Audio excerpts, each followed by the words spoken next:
হাইকোর্টের নির্দেশনা ভারতের প্রধানমন্ত্রী নরেন্দ্র মোদী স্নাতক ডিগ্রি নিয়ে সন্দেহ আরও বাড়িয়ে দিল। কৈশোরে গৃহত্যাগী হওয়ায় স্কুলের গণ্ডি পেরোতে পারেননি। ভারতের প্রধানমন্ত্রী নরেন্দ্র মোদী আদৌ বিশ্ববিদ্যালয়ের ডিগ্রি অর্জন করেছিলেন কিনা তা রহস্যাবৃতই রইল। দিল্লি হাইকোর্ট গতকাল সোমবার এ সংক্রান্ত এক মামলার রায়ে জানিয়েছেন, প্রধানমন্ত্রীর স্নাতকের ডিগ্রি প্রকাশে দিল্লি বিশ্ববিদ্যালয় বাধ্য নয়।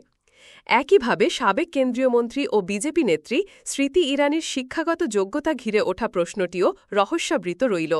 দিল্লি হাইকোর্টের যে বিচারপতি মোদি মামলার রায় শোনান, সেই বিচারপতি শচীন দত্ত গতকাল জানান, ইরানির দশম ও দ্বাদশ শ্রেণীর পরীক্ষার ফল প্রকাশ করাও বাধ্যতামূলক নয়।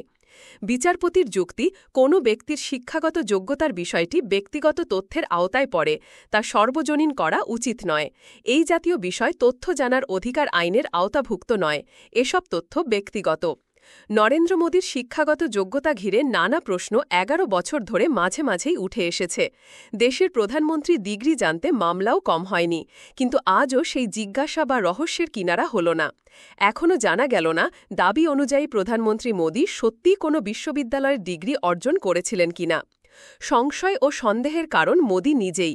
গুজরাটের মুখ্যমন্ত্রী হওয়ার পর বিভিন্ন টেলিভিশন সাক্ষাৎকারে তিনি বলেছিলেন, কৈশোরে গৃহত্যাগী হওয়ায় স্কুলের গণ্ডি পেরোতে পারেননি।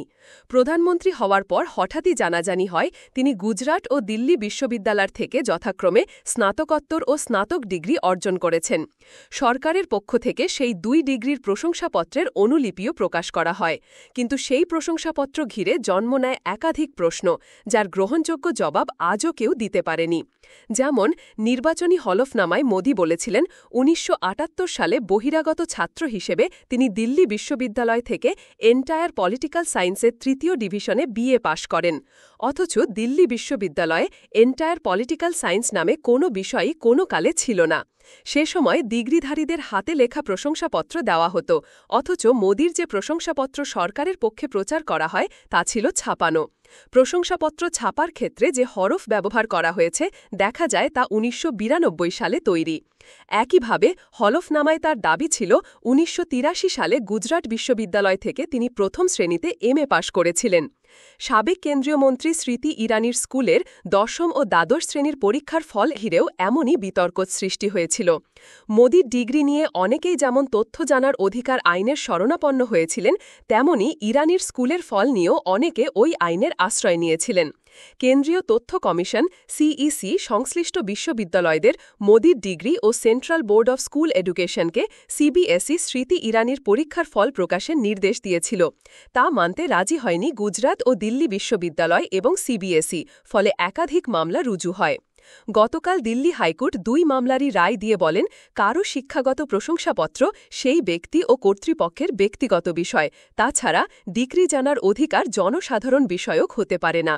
বিচারপতি শচীন দত্ত রায়ে একথাও বলেন, জনপ্রতিনিধিদের দায়িত্ব পালনের ক্ষেত্রে শিক্ষাগত ডিগ্রি থাকা বাধ্যতামূলকও নয়। দিল্লি বিশ্ববিদ্যালয়ের হয়ে ওই মামলায় সওয়াল করেছিলেন সলিসিটর জেনারেল তুষার মেহতা। তিনি বলেছিলেন, তথ্য কমিশনের নির্দেশ পালিত হলে হাজার হাজার পড়ুয়ার গোপনীয়তার অধিকার লঙ্ঘিত হবে। মেহতা বলেন, আদালতের কাছে প্রয়োজনীয় নথি পেশ করতে বিশ্ববিদ্যালয়ের কোনো অসুবিধে নেই, কিন্তু যারা জনপ্রিয়তা অর্জনে ওই নথি রাজনৈতিক স্বার্থে ব্যবহার করতে চান তাদের জন্য তা প্রকাশ করা যায় না। প্রধানমন্ত্রী নরেন্দ্র মোদীর শিক্ষাগত যোগ্যতা নিয়ে সন্দেহ নিরসনের চেষ্টা আগেও হয়েছে। দিল্লির মুখ্যমন্ত্রী থাকাকালে অরবিন্দ কেজরিওয়াল মোদীর শিক্ষাগত যোগ্যতা প্রকাশ করার দাবি জানিয়েছিলেন কেন্দ্রীয় তথ্য কমিশনের কাছে। সেই দাবি মেনে সিইসি আইন অনুযায়ী গুজরাট বিশ্ববিদ্যালয়কে মোদীর স্নাতক ডিগ্রি প্রকাশের নির্দেশ দিয়েছিল। তবে গুজরাট বিশ্ববিদ্যালয় সেই নির্দেশ মানতে অস্বীকার করে, ফলে কেজরিওয়াল গুজরাট হাইকোর্টে মামলা করেছিলেন। গুজরাট বিশ্ববিদ্যালয়ের বক্তব্য ছিল, কেজরিওয়ালের দাবি শিশুসুলভ, তার কৌতূহল জনস্বার্থের বিষয় নয়। প্রধানমন্ত্রীর ডিগ্রি বিশ্ববিদ্যালয়ের ওয়েবসাইটেই দেওয়া আছে। গুজরাট বিশ্ববিদ্যালয়ের যুক্তি গুজরাট হাইকোর্ট মেনে নিয়েছিলেন। শুধু তাই নয়, হাইকোর্টের মূল্যবান সময় নষ্টের কারণে কেজরিওয়ালকে ২৫,০০০ রুপি জরিমানাও করা হয়েছিল। গ্রন্থানা অধ্যাপক মহেশ আলী আঙ্গুর, সম্পাদক ও প্রকাশক, মুজিবনগর খবর.com, মেহেরপুর।